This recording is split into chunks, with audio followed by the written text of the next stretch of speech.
안녕하세요. DJ 사나입니다. 오늘의 사연 시작해 보겠습니다. 살다 보면 순간적 감정에 의해 행동을 하기보다는 오히려 잠깐 상황을 지켜보며 더 큰 복수를 위해 잠시 숨을 고르고 기다려야 할 상황들이 있다는 걸 알게 되는 경우가 많죠.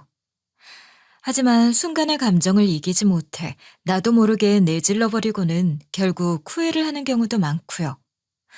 물론 그 순간의 감정을 꾹꾹 누르면서 참고 또 참는 일이 얼마나 힘든 일인지 충분히 이해하고 공감해요. 어떻게 공감을 하냐고요?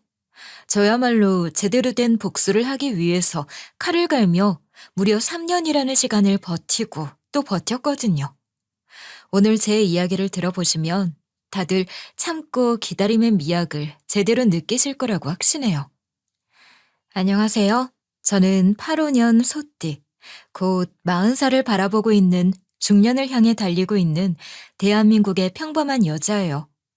다른 사람들처럼, 그리고 제 친구들처럼 별다른 문제가 없이 아이를 키우고 또 남편 뒷바라지를 하며 살아갈 평범한 삶을 원했긴 하지만 한치 앞의 미래를 모르듯 안타깝게도 평범한 삶을 살지는 못하고 있지만요.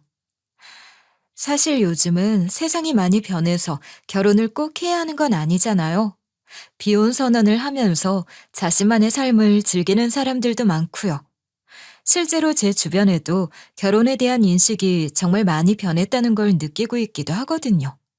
몇몇 친구들은 애초에 결혼을 하지 않겠다고 선언을 하면서 자기 생활을 하며 취미 생활을 하면서 하루하루 보내는 경우가 많은데 그 모습을 보고 있자면 저도 모르게 부럽기도 하고 멋지다고 생각하기도 하고요. 하지만 부럽다는 의미가 저 또한 비혼을 선언하고 멋진 싱글 라이프를 즐기고 싶다는 이야기는 아니에요. 저는 이런 친구들과 다르게 어린 시절부터 꾸준하게 결혼이 하고 싶었던 사람이고 결혼을 하겠다고 이야기를 해오던 사람이거든요. 무엇보다 결혼을 하고 행복한 가정을 꾸리면서 삶을 마감하고 싶다는 생각을 했거든요. 보통은 결혼 생활에 대한 로망이 크다고 하면 다들 결혼 후 크게 실망을 한다는 말이 있죠? 저도 알아요. 하지만 전 절대 실패를 하지 않을 자신이 있었어요. 왜냐면 제가 봐온 결혼 생활, 그리고 부부의 모습은 절대로 실패를 하거나 실망을 하게 될 수 없는 모습이었거든요. 제가 이런 확신을 하게 된 이유 중 하나는 바로 저희 부모님 때문이었어요. 부모님의 모습을 보면 결혼은 정말 행복한 것이고 모든 부부는 다 이렇게 서로를 존중하고 사랑하며 지낸다고 생각했거든요. 오늘은 아빠가 좋아하는 삼계탕을 끓여서 먹을 거야. 너희도 먹을 거지? 엄마는 왜 맨날 아빠가 좋아하는 것만 해? 우리 먹고 싶은 것도 자주 해줘. 엄마는 아빠가 니네보다 우선이고 가장 먼저 지켜줘야 하는 사람이니까.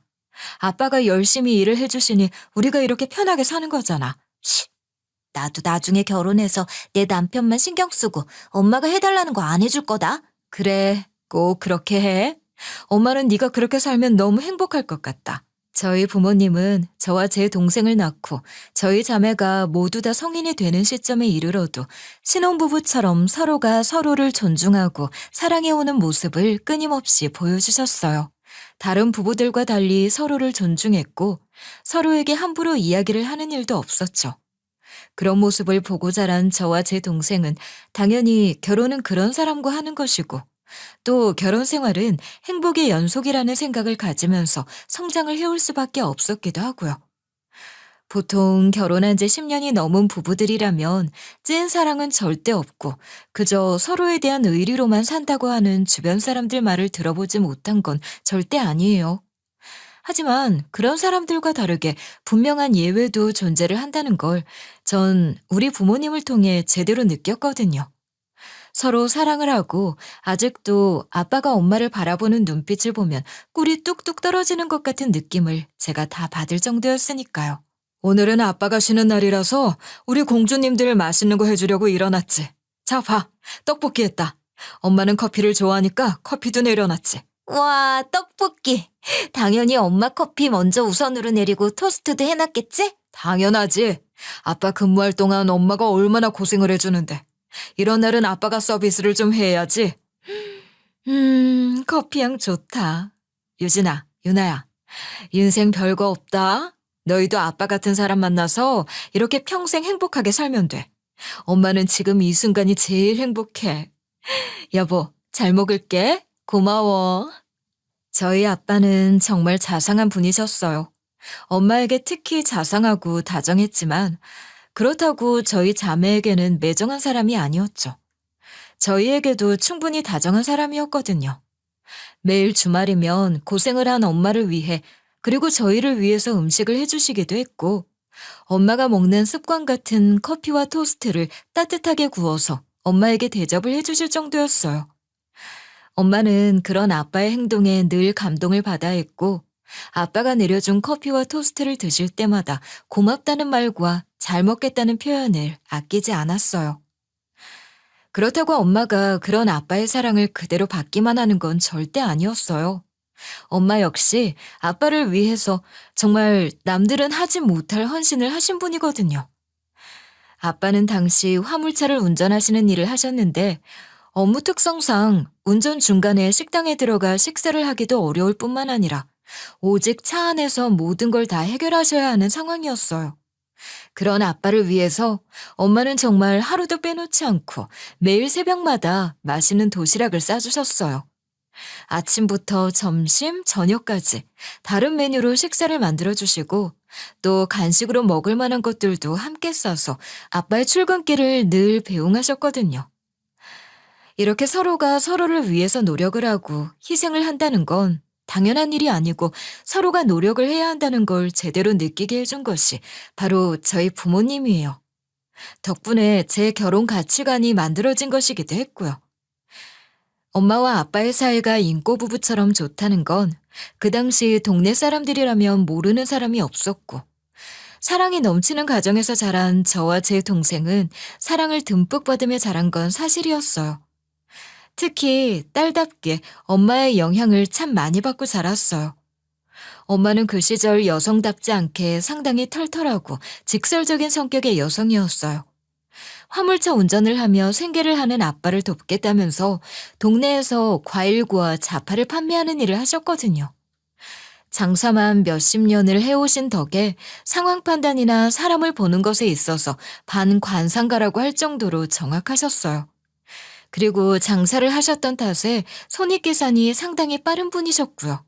엄마, 저 아저씨는 외상을 한 적도 없고 꼬박꼬박 돈도 잘 주는 사람인데 한 번쯤 외상 주고 그래도 되지 않아? 동네 장사잖아. 아니, 넌 사람 볼 줄 모르는구나. 세상에 믿을 만한 사람이 가족 말고 어디 있니? 저렇게 100번을 잘해도 한 번 외상하기 시작하면 속 썩이는 건 시간 문제야. 그런 걸 다 어떻게 알아? 그냥 내 눈에는 착한 아저씨 같은데. 유진아, 처음부터 나쁜 사람은 없어. 그리고 나쁜 의도를 가지고 왔어도 그렇게 보이는 사람은 없고. 그렇기에 사람은 오래 보고 절대 먼저 믿으면서 모든 걸 다 희생하면 안 돼. 똑똑하게 네 입속은 네가 챙기고 살아야 해. 아무리 그래도 오래 봐왔는데 엄마는 은근히 냉정해. 내가 냉정한 게 아니라 세상이 그래. 사람이 살다 보면 믿고 싶고 그래서 참아야 할 때가 분명히 있어. 근데 그건 어디까지나 그 사람을 선택해서 참는 거야. 그 사람이 널 존중하지 않는데 참을 필요는 없어. 그럴 땐 너도 제대로 복수하고 치밀하게 한 방을 먹여야 해. 알았지? 엄마는 가게에 자주 와서 꼬박꼬박 물건값을 치르고 성실하게 보이는 사람에게도 엄마에게 불리한 상황을 만들 만한 여지는 절대 만들지 않으셨어요. 한 번은 그런 모습이 의외라는 생각이 들어 엄마에게 질문을 하기도 했는데 엄마는 절대로 누군가를 믿지 말아야 하고 네가 믿어준 만큼 그 사람이 너에게 피해를 준다면 아주 치밀하게 제대로 된 한 방을 먹일 준비를 하며 살아야 한다고 늘 강조를 하셨죠. 엄마의 이런 가르침은 훗날 정말로 제가 누군가에게 복수를 하게 될 상황이 오니 아주 유용하게 활용되었던 것 같아요. 시원시원하고 솔직하고 직설적인 엄마 밑에서 자란 전 당연히 엄마와 똑같은 성격의 성인으로 성장을 했어요. 이런 제 성격을 제대로 보여주는 사건이 하나 있었는데 고등학교 때 이 일화로 굉장히 유명했죠. 당시 저와 유독 친했던 친구 하나가 있었는데 둘도 없는 사이라고 해도 과언이 아니었어요. 그러던 어느 날 2학기 실장 선거를 하게 되었고 당연히 실장 선거에 참여를 할 생각이 없던 저는 가만히 상황을 보고 있었는데 친구가 실장 선거에 나가고 싶었던 것 같더라고요. 혼자 나가기는 민망했는지 괜히 절 추천하면서 실장 선거에 입후보하도록 했고 저는 친구의 마음을 읽고 함께 입후보를 했어요. 그런데 결과는 제가 생각했던 것과 다르게 되었죠. 친구는 부실장으로도 뽑히지 못했고 오히려 제가 실장으로 당선이 된 것이었어요. 그리고 그 순간부터 친구는 절 피하기 시작했고 반에서는 말도 안 되는 소문이 돌면서 은근히 왕따 같은 분위기가 만들어지더라고요. 답답한 마음에 친구에게 이야기를 해봤지만 그 대화에서 알 수 있었죠. 주연아, 너 갑자기 왜 나랑 학교도 안 가고 밥도 안 먹고 나한테 화난 거 있어? 아니, 내가 너한테 화날 일이 뭐가 있어. 넌 애들한테 인기도 많아서 실장도 했는데 내가 뭐라고. 너 혹시 내가 실장된 게 싫어서 그러는 거야? 나는 너 도우려고 간 거였잖아. 나도 이렇게 돼서 좀 미안해. 그래도 지금 이 상황은 좀 이해가 안 되는데 솔직히 말해줘. 솔직히 말할 게 뭐가 있어. 난 모르는 일인데. 아, 나 가봐야겠다. 친구와의 대화를 하면 할수록 느껴지더라고요. 대화를 시도해도 비꼬면서 절 피하는 모습이 영락없이 이 친구가 절 왕따시키는 것 같았거든요. 다른 아이들 같으면 우울해하며 힘들어하겠지만 저의 경우는 달랐어요. 지금 이 상황을 해결하려면 제대로 된 도움을 받아야 한다고 생각했고 그 방법은 친구가 절 괴롭히고 왕따를 선동하는 증거를 잡아서 제대로 상황을 바로잡는 일이었죠. 결과적으로 전 저와 친하게 지냈던 그 친구가 절 왕따시키는 것에 선동을 했다는 사실을 명확하게 할 물증을 모았고 이를 학교를 통해 공식적으로 제출을 하면서 공론화에 성공시켰어요. 그 후로는 누구도 저에게 함부로 하지 못했죠. 오히려 김유진 쟤는 애가 치밀하고 무서우니까 절대 쟤랑 척지면 안 돼 라는 소문이 돌 정도였으니까요. 그렇게 저는 엄마의 미니어처라고 해도 이상하지 않을 정도로 똑부러지며 치밀한 성격으로 성장을 했고 지금의 남편을 만나 결혼을 하게 됐어요. 남편은 친구 결혼식에서 우연하게 만났던 남자였는데 그날 사회를 봤었는데 자신 있는 목소리와 꽤 훈훈한 얼굴 그리고 재치와 매너가 좋은 모습에 저도 모르게 반해 연애를 하다가 결혼까지 하게 됐어요. 사실 남편처럼 재치나 매너, 경제적인 부분까지 삼박자가 모두 다 갖춰지면서 어떤 것 하나 빠지지 않는 사람을 만난다는 건 쉬운 일이 아니기도 했으니까요. 그렇다 보니 평소에 저답지 않게 정말 첫눈에 반했고 물불을 가리지 않고 연애도 했고 그렇게 결혼까지 생각하게 되었던 것 같아요. 남편과의 결혼은 연애 1년 만에 결정을 한 부분이었고 지금 당장 이 사람을 내 사람으로 만들지 않는다면 안 될 것 같았어요. 그렇게 결혼을 약속한 후 부모님에게 소개를 해드리는 자리가 있었죠. 당연히 남편은 매너도 좋고 한 번 만나면 싫어하는 사람이 없기 때문에 다소 어렵고 긴장이 되는 자리라고 하더라도 전 자신이 있었어요. 남편을 저희 부모님 역시 좋아할 것이라고 확신을 했기 때문에 자신 있게 인사를 드렸죠. 그리고 저희 부모님과 만남을 가진 그 당일, 당연하게도 남편은 당연히 예의 바르고 매너가 좋았기 때문에 뭐 하나 흠잡을 부분이 없었어요. 그렇게 식사 자리가 모두 다 마무리된 후에도 부모님 역시 남편에 대해 좋은 이야기를 해줄 것이라고 생각했죠. 하지만 제가 생각했던 것과는 완전히 다르게 상황이 돌아가더라고요. 남편과의 화기애애했던 식사 자리가 모두 다 끝이 나고 남편이 돌아간 후에 부모님과 함께 이야기를 나누던 중 부모님이 남편을 그리 탐탁지 않아 한다는 것을 알게 되었거든요. 글쎄, 엄마는 영 별로네. 너 꼭 저 남자랑 결혼을 해야겠니? 엄마가 볼 땐 좀 그래. 사람이 실수 한 번을 안 하고 긴장을 안 하네. 그게 무슨 문제야? 그냥 매너가 좋아서 그런 걸 수도 있잖아. 너 사람이 왜 사람인지 아니? 사람 같아서 사람인데 영 찜찜해. 엄마는 네가 더 아까운 것 같아. 너랑 같은 결의 사람이 아닌 것 같달까? 엄마는? 사람이 너무 친절하고 착해도 문제야? 엄마는 오빠가 뭐 실수한 것도 없는데 그냥 별로라고만 해? 유진아, 아빠도 엄마하고 같은 생각이야. 엄마 아빠 말 듣고 한 번 더 생각해봐. 더 많이 살아본 어른들이 아닌 것 같다고 하면 다 이유가 있는 거야. 엄마 아빠가 너 잘못되는 이야기 하겠니 설마? 아니, 됐어. 내 인생은 내가 결정하는 거야. 내가 좋다는데 엄마 아빠가 오빠랑 살 거 아니잖아요. 냅둬. 난 결혼할 거야. 당연히 괜찮은 사람이라고 칭찬을 해줄 줄 알았는데 막상 부정적인 반응부터 보이게 되니 저도 모르게 부모님이 밉기도 하고 좀 서운한 마음이 들더라고요. 물론 부모님 반대가 제 시나리오에는 없긴 했지만 반대를 한다고 하더라도 제가 선택한 사람이기 때문에 굳이 부모님의 허락에 따라서 남편과 헤어질 생각이 없긴 했지만요. 무엇보다 어릴 적부터 워낙 직설적이고 원하는 건 뭐든 다 해야 했던 성격의 저를 부모님 역시 꺾지 못했고 그렇게 전 남편과 결혼을 하게 되었죠. 이 과정에서 저희 엄마는 제가 식장에 들어가는 그날 저에게 이런 말씀을 하셨어요. 그동안 절 말리지 못해 그냥 결혼을 허락하지만 맘속 걱정스러움이 가득 담긴 애정어린 이야기였죠. 유진아, 네가 선택한 것이니 좋든 나쁘든 그 결과도 끝까지 책임져야 하는 거야. 대신 네가 틀렸다는 결론이 나면 후회 없이 정리하고 돌아와. 그래도 돼. 네 뒤에는 엄마 아빠가 있으니까. 알았지? 응, 엄마. 그런데 난 내가 한 선택 절대 틀렸다고 생각 안 해. 두고 봐. 잘 살 테니까. 엄마는 제 뒤에 항상 멋지게 버티고 있다는 사실을 잊지 말라고 하면서 결혼을 하는 저에게 신신당부를 해주시더라고요.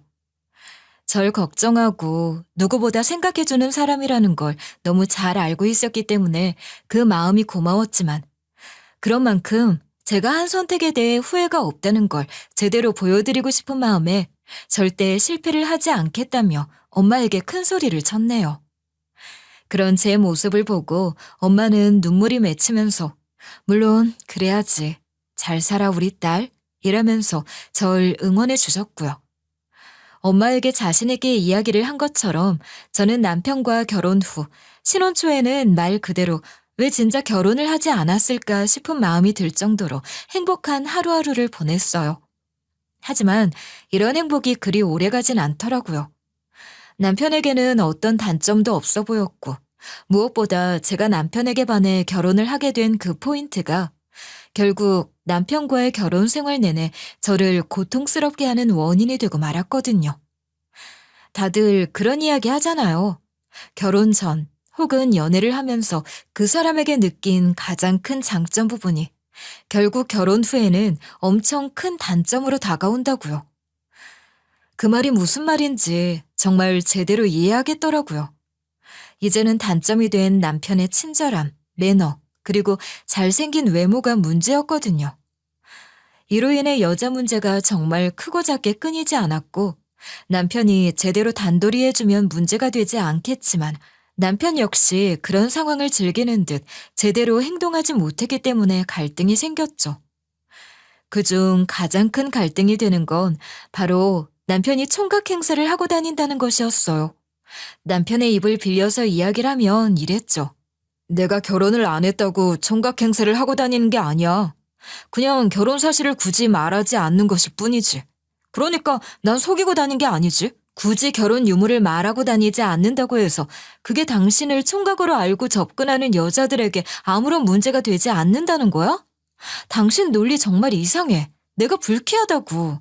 남편은 사실 저와 결혼을 하긴 했지만 총각이라고 해도 믿을 수 있을 만큼 깔끔하고 잘생긴 사람이었고 게다가 사업도 하고 있으니 주변에 정말 예쁘고 젊은 여성들이 참 많았거든요. 이럴수록 결혼 반지도 열심히 끼고 총각이 아니라는 걸 적극적으로 알려야 한다고 생각했고요. 이를테면 카카오톡 프로필 화면을 가족 사진으로 바꾼다든지 저와의 결혼 디데이 정도는 설정을 해둔다든지 말이죠. 가만히 생각하니 남편은 저와의 결혼 준비 중에도 웨딩 사진 한 번을 프로필로 걸어두지 않았기도 하더라고요. 상황이 이렇게 되니 제 입장에서는 불안하고 신경이 쓰일 수밖에 없지 않겠어요? 게다가 최근에 알게 된 사실은 지인이나 고객을 만날 때 결혼 반지를 빼고 다녔더라고요. 이러니 실제로도 남편이 결혼을 한 줄 전혀 모른 채 남편이 좋다면서 따라다니는 여자가 한둘이 아니었죠. 물론 처음에는 저도 이런 사실을 잘 알지 못했어요. 하지만 상황이 심각하다는 걸 눈치채는 건 그리 어렵지 않더라고요. 지금 생각해도 그날 일은 황당하고 화가 많이 나요. 그날은 제가 야근을 하면서 늦게까지 일을 한다고 했던 남편을 보러 남편이 운영하는 회사에 직접 찾아간 날이었어요.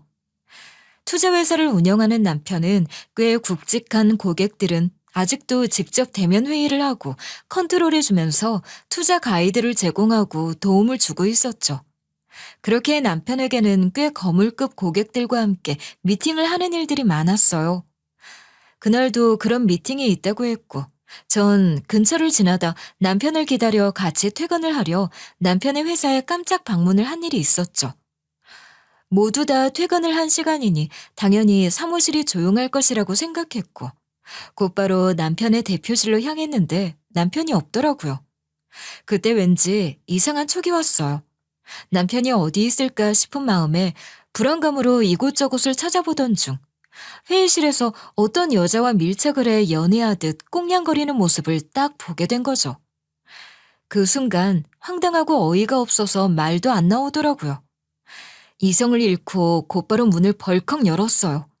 제가 노크도 없이 문을 열자 둘은 마치 못할 짓이라도 한 듯 놀라서 떨어졌고, 남편은 절 발견하자마자 인상을 찌푸리며 이야기하더군요. 뭐야, 당신? 아니, 그보다 이게 무슨 매너야? 노크를 하고 들어오셔야죠. 이게 무슨 실례지? 그것도 내 회사에서. 아니, 박 대표 아는 사람이야? 그러게 지금 매너 없이 이게 뭐 하는 짓이야? 당신 뭐 하는 거야? 당신 누구야? 여기 직원이에요?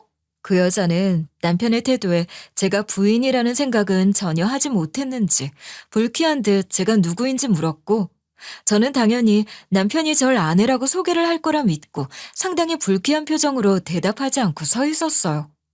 그런데 남편 입에서 나온 이야기를 듣고 너무 황당하고 어이가 없어서 저도 모르게 답변을 할 타이밍을 놓쳤어요.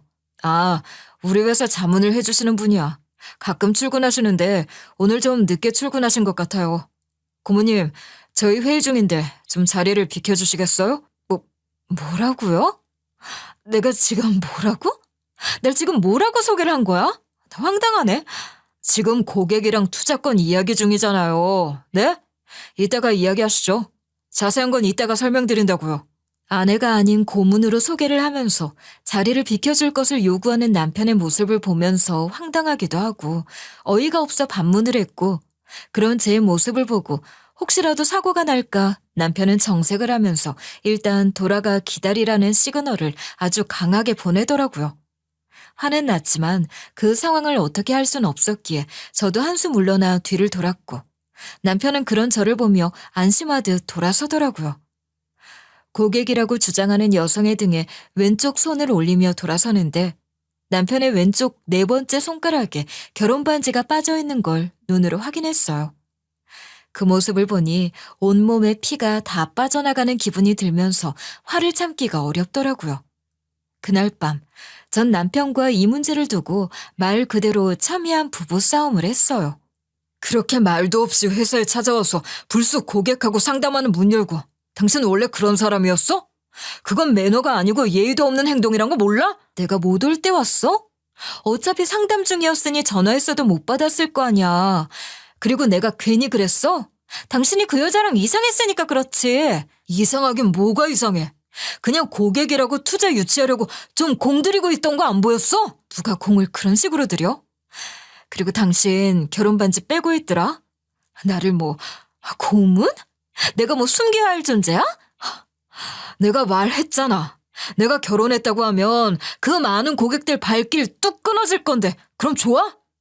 매너야 매너. 내가 유부남 티내면 고객도 다 불편해진다고. 그 정도도 이해 못해줘? 아무리 그래도 그렇지. 와이프를 잡상인 취급하는 게 말이 돼?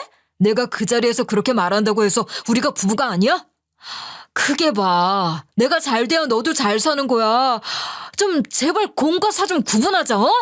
남편의 말이 상식적으로 이해가 된다고 하더라도 사실 감정적으로는 아무리 달래보려고 해도 해결이 되지 않았어요.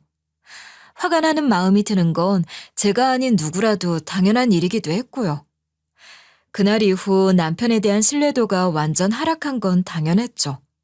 매일 얼굴만 보면 그 일이 떠올랐고 남편과 별일 없이 잘 지내다가도 그 일이 불쑥불쑥 떠오르면 또다시 갈등이 생기기 마련이었거든요. 아직도 그 얘기니? 도대체 지겹지도 않아? 난 해결이 안 됐으니까. 그렇게 미남계 써서 유치해야 할 일이면 때려치워. 그게 아니어도 내가 먹여 살리면 될 거 아니야. 당신한테 실망했어.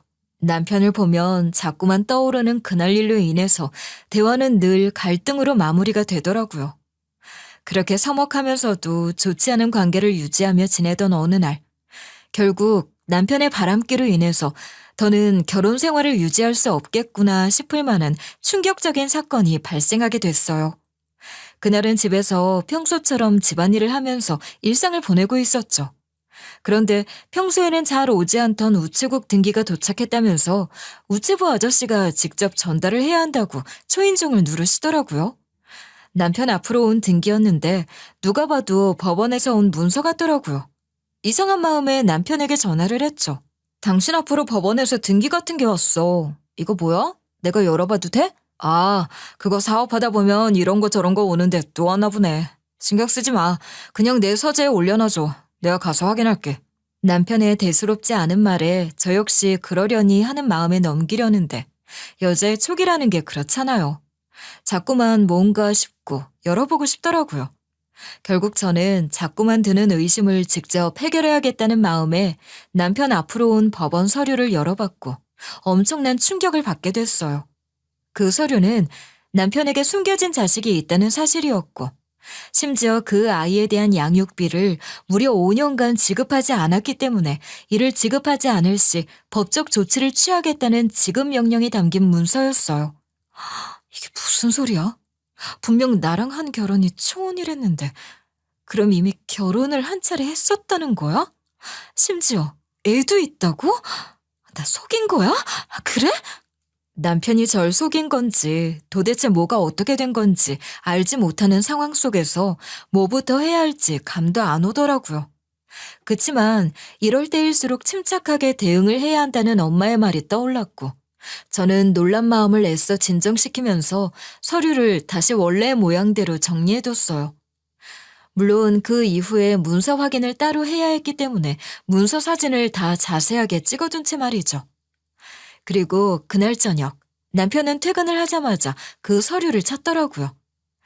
아마도 본인도 속으로 뭔가 찔리는 게 있으니 서류 행방부터 찾는구나 싶어서 참 한심하더라고요. 서류 서재에 뒀어? 아, 참, 내가 거기 둬달라고 했지? 혹시 뭐 열어봤어? 아니, 오빠가 열어볼 필요 없다며. 법용어 복잡하고 회사 이름은 내가 더 모르지. 뭔데? 나도 봐야 하는 거야? 아니, 뭐 사업하다가 뭐 대금 미뤘는데 그건 내라고 온 거네. 별거 아니니까 신경 쓰지 마. 내가 해결할 거야. 밥 뭐야? 배고프다. 남편은 혹시 제가 이 문서를 열어본 건 아닐까 불안했는지 은근슬쩍 열어봤는지 물었고 저는 천연덕스럽게 문서를 본다고 아는 것도 아니고 열어볼 필요 없다고 해서 열어보지 않았다고 하면서 저녁을 차렸어요. 아무렇지 않은 척을 하면서 연기를 하는 내내 정말 속에서는 천불이 나면서 미치겠더라고요. 심지어 아무렇지도 않게 거짓말을 해대면서 절 대놓고 속이려는 남편을 보면서 정말 오만정이 다 떨어졌어요. 그렇다고 하더라도 제가 모든 상황을 확인하기 전까지는 섣부르게 움직일 수 없었기에 하루만 하면서 정말 힘들게 버텼어요. 그렇게 말도 안 되는 양육비 지급 명령서를 받은 다음 날 태연하게 남편을 출근시킨 후 저는 남편 서류가 담긴 사진을 들고 그대로 법률사무소로 직행했어요. 제가 예상하는 것과 법률적으로 확실하게 확인을 받는 건 다른 차원의 문제였기 때문에 제대로 확인을 해야만 했거든요. 도대체 이 문서가 뭔지, 어떤 상황일 때 날아오는 건지를 확인해야 제대로 된 퍼즐이 맞춰질 것 같았기도 하고요. 상담을 받으니 아주 명료하고 간단하게 답을 찾을 수 있었고 전 그 말을 듣고 황당함과 허무함에 잠시 말을 잃었네요. 이거 양육비 미지급으로 인해서 지급 명령 온 거네요.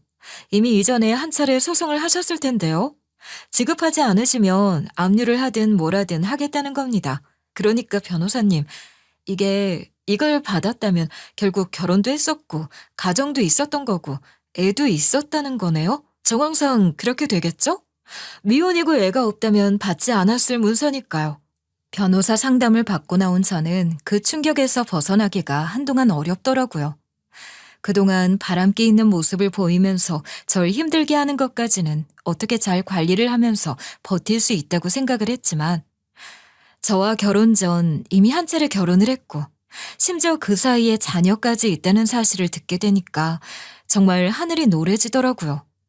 제가 이렇게 더 충격을 받게 된 이유는 바로 제 뱃속에서도 망할 놈의 남편과의 사이에서 새로운 생명이 자라나고 있었기 때문이기도 했고요.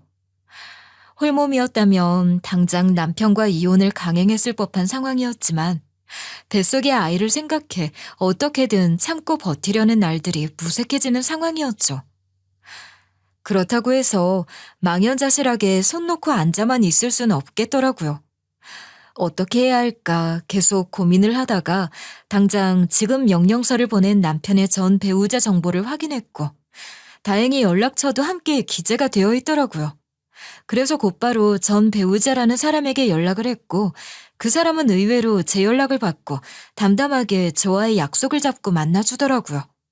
그렇게 전 배우자를 만나면서 저는 전 남편의 정체를 모두 다 알 수 있게 되었어요.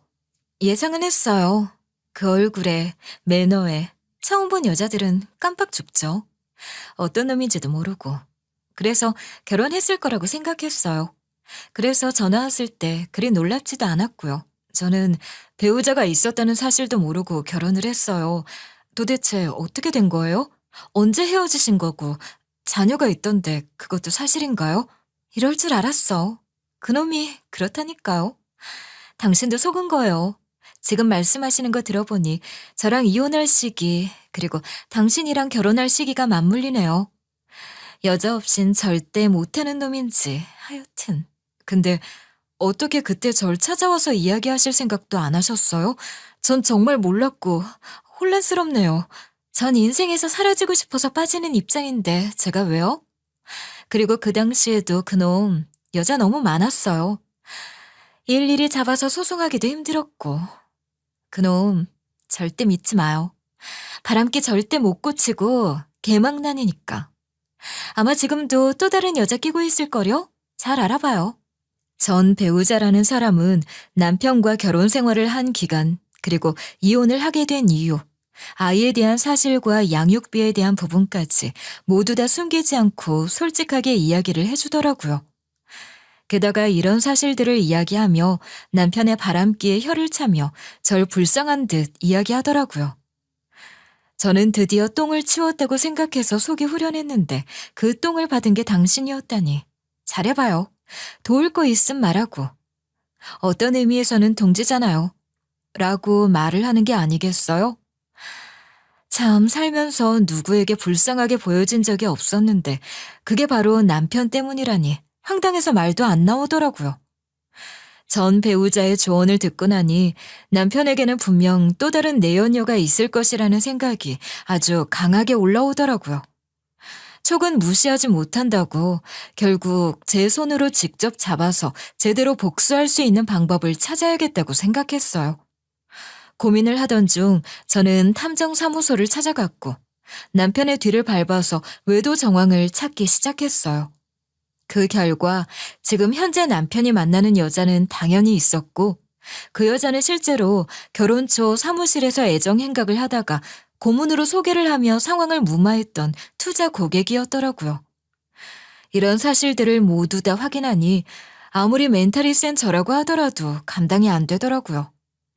혼자서는 해결하기 어렵겠다는 생각이 든 전 의지할 곳이라곤 엄마밖에 없었고 그렇게 울면서 엄마를 찾아가 모든 사실을 다 이야기했어요.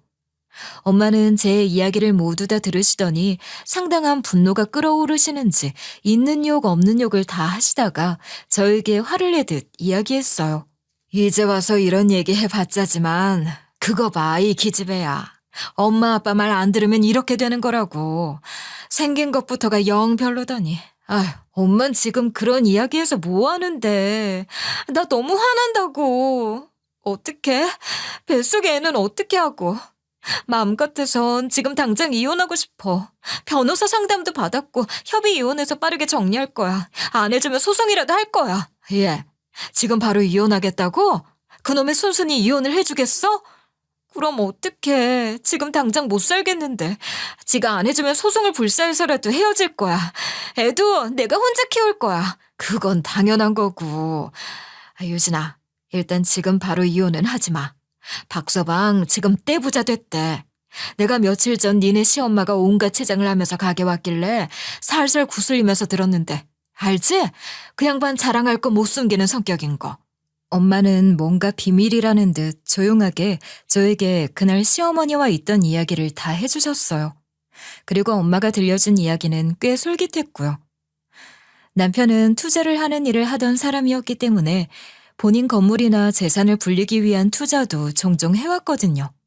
그런데 최근에 큰맘 먹고 투자를 한 건물 하나가 있었는데 그 건물이 정부 개발 호재가 되면서 무려 60억 이상의 가치 상승을 했다고 하더라고요.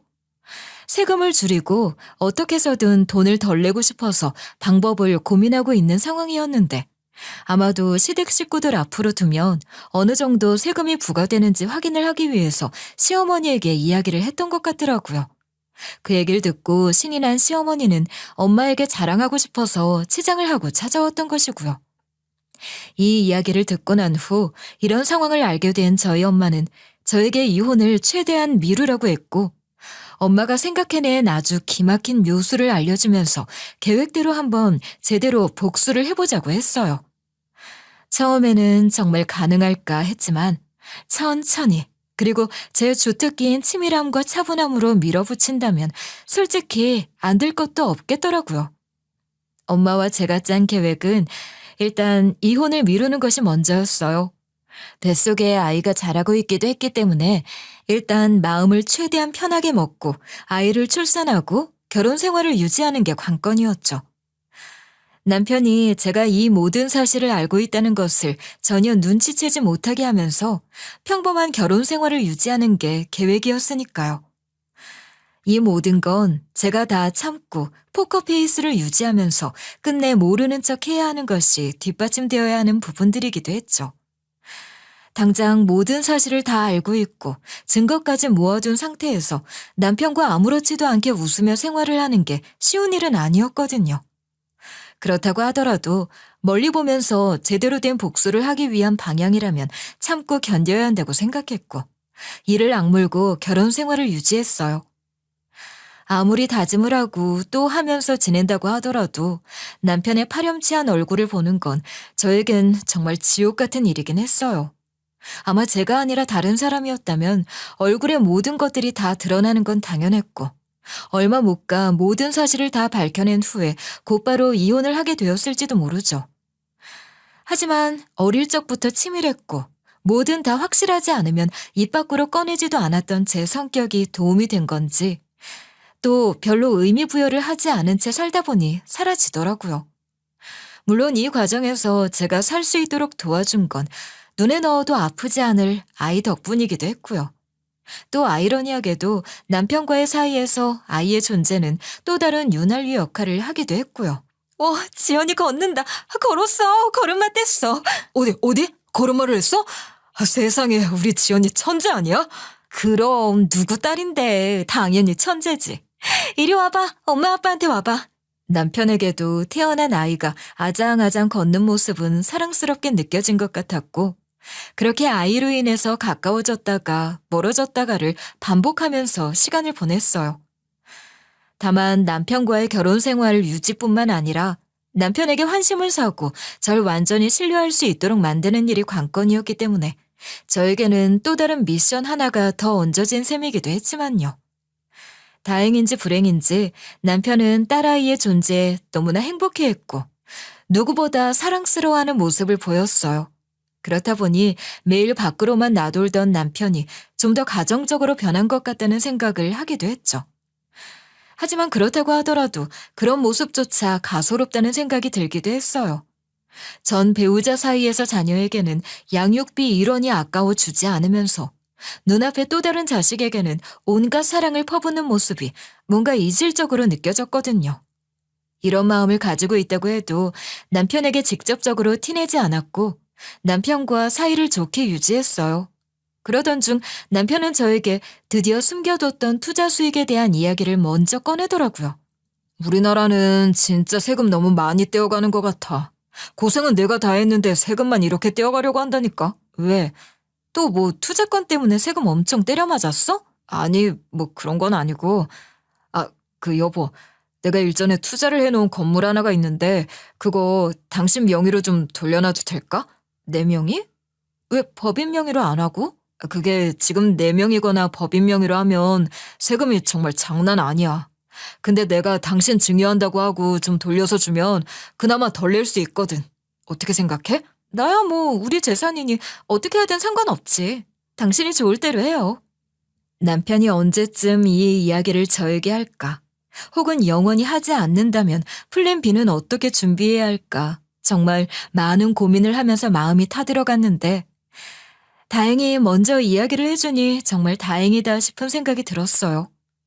남편이 한 이야기를 놓칠까 최대한 담담한 표정을 하면서 이야기에 답변을 했고 남편은 당장 세금을 탈세할 목적이 더 컸는지 제 목소리나 표정에는 큰 관심이 없는 것 같더라고요. 이 모든 사실을 메시지, 전화 등으로 남기지 않는 것이 중요하다고 생각을 해. 저는 오직 남편과 집안의 대화로 이 모든 사항을 정리했어요. 그리고 결국 남편은 저에게 재산 증여를 하는 방식으로 명의 이전을 했고요. 꾹 참고 남편이 조금씩 재산을 저에게 넘기기를 바라며 지냈던 상황에서 결국 남편의 재산 중 꽤 높은 가치를 가지는 부동산 명의가 저에게 돌아오니 꿈만 같더라고요.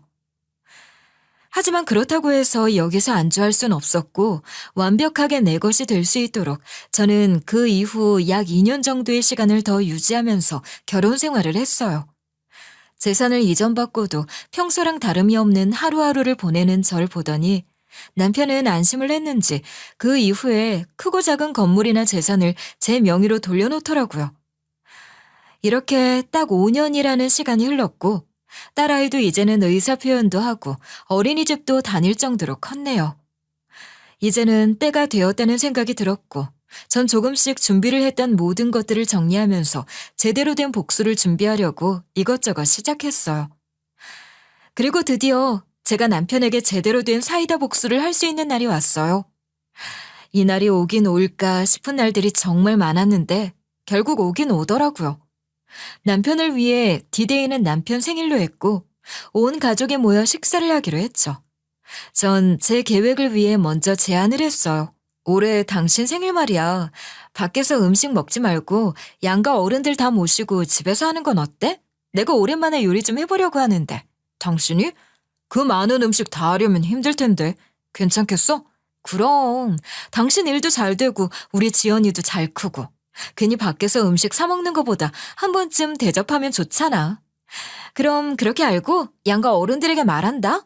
남편에게 먼저 음식을 만들어 대접하겠다는 이야기를 하니 은근히 기분이 좋은지 제 제안을 거절하지 않고 못 이기는 척 받아들이더라고요. 그렇게 남편의 생일날이 왔고 약속대로 저는 최후의 만찬을 위해 최선을 다해서 요리를 했고 저희 집으로 모든 식구들이 다 모여서 즐거운 분위기 속 식사를 했어요. 그때 초인종이 울리면서 또다시 저에게는 익숙한 분이 들어오더라고요. 바로 우체국 등기를 전달해 주러 오신 우체국 배달 기사님이셨는데 들어오시자마자 남편의 이름을 호명하더라고요. 남편은 의아한 얼굴로 올 데가 없는데 라는 말을 하면서 나섰고 등기를 받고 난 후 서류를 열어보더라고요. 서류를 열어본 후 몇 분 뒤 얼굴이 사색이 되어서 절 쳐다봤죠. 전 그런 남편을 한 번 본 후 아무렇지도 않은 듯 미역국을 먹으며 이야기를 했어요. 아, 내 선물이 벌써 왔어?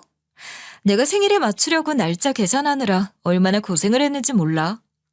어떻게 받아보니까 마음에 들어, 여보? 아, 이제 여보 아닌가? 이게 지금 뭐 하는 짓이야? 당신 이거 진심이야? 갑자기 웬 이혼? 당신 미쳤어? 그것도 지금 이 타이밍에? 내가 미쳤다고? 글쎄, 당신이랑 계속 이렇게 사느라 미칠 뻔했는지도 모르겠다. 근데 미친 건 아무래도 나보다 당신이겠지? 그동안 당신이 나 속이고 한 짓들을 내가 영영 모를 거라고 생각한 거 보면 무슨 소리를 하는 거야? 알아듣게 말해. 그렇잖아. 결혼 초부터 당신 바람기 다 알면서도 참고 당신 전 배우자 있던 사실도 내가 다 알고 심지어 애까지 있는데 이런 거 내가 모를 거라고 생각하고 결혼한 거면 미친 건 당신 아니야? 그동안 끝내 입 밖으로 내뱉지 못했던 말들을 직접 뱉어내니까 이렇게 후련할 수가 없겠더라고요. 제가 이런 이야기를 하자 남편은 당황스럽다는 듯 사색이 된 얼굴로 잠시 당황하는 듯 하더니 다시 표정을 고치고는 뻔뻔하게 이야기하더군요. 뭐야, 내 뒷조사하고 다녔어? 그래서 이혼을 하겠다? 내 재산 다 빼돌리면서 제대로 한몫 챙겨서? 네가 원하는 대로 될 것 같니? 그러니까 나 얼마나 고생했는지 몰라. 이제부터 한번 제대로 붙어봐. 당신하고 헤어져야 할 이혼은 이미 차고 넘치니까. 기대도 좋아. 이게 다 무슨 소리야? 이혼을 한다고? 갑자기 웬 이혼이야? 지금 얘 우리 아들 재산 탐내고 이러는 거니? 얘, 네가 한 게 뭐 있다고 재산을 탐내? 단 1원도 주지 마라. 알았어? 재산이요? 그게 왜 다 저 사람 재산이죠? 제 명의로 된 재산이 수두룩한데요. 이제부터 법대로 할 거예요. 뺏기기 싫으면 어디 한번 제대로 해보시던가요.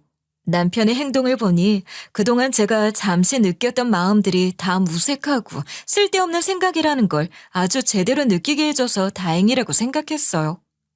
제 말을 듣고는 남편도 이 상황이 황당하고 어이가 없는지 분이 풀리지 않는 표정으로 절 바라봤고 전 그런 남편의 태도에도 아랑곳하지 않고 제가 만든 식사를 꿋꿋하게 모두 마친 후 자리에서 일어났어요.